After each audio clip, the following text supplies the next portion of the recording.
ভাই দেশের যে অবস্থা গার্মেন্টস শ্রমিক ঘরে ঠেকা রাখতে পারতাছি না। কে কি সমস্যা? একটা না দুইটা না 14টা দফা দিছে। এখন কোনটা থেকে কোনটা রাখবেন আপনি? 14টা তোফা দিছে।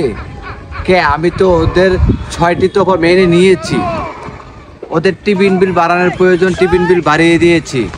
ওদের বেতন বাড়ানোর প্রয়োজন বেতন বাড়িয়ে দিয়েছি। ওদের হাজিরা বোনাস 500 বাড়ানোর দরকার 500 বাড়িয়ে দিয়েছি। ভাই 500 না 225 টাকা বাড়াইছে। সরি 225 টাকা বাড়িয়ে দিয়েছি। তারপরও আপনারা যদি এত আন্দোলন করেন, হ্যাঁ কয়দিন পর তো না খেয়ে মরতে হবে। আমাদের এই যে হাজার হাজার গার্মেন্টস শ্রমিক এরা তো না খেয়ে মরতে হবে। মেলস ফ্যাক্টরি যদি বন্ধ হয়ে যায়, গার্মেন্টস ফ্যাক্টরি যদি বন্ধ হয়ে যায়, তখন আপনারা কি করবেন? আপনারা একটা বার ভেবে দেখেন।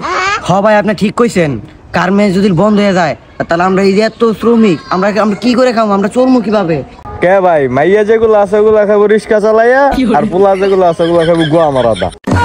ধুর ভাই আপনি কি বলেন এগুলা? আমরা জ্ঞানী গুণী মানুষ হয়ে যদি গেলে এইসব বলি তাহলে মানুষে কইব কি? হ্যাঁ তুমি ঠিক বলছো। গুড।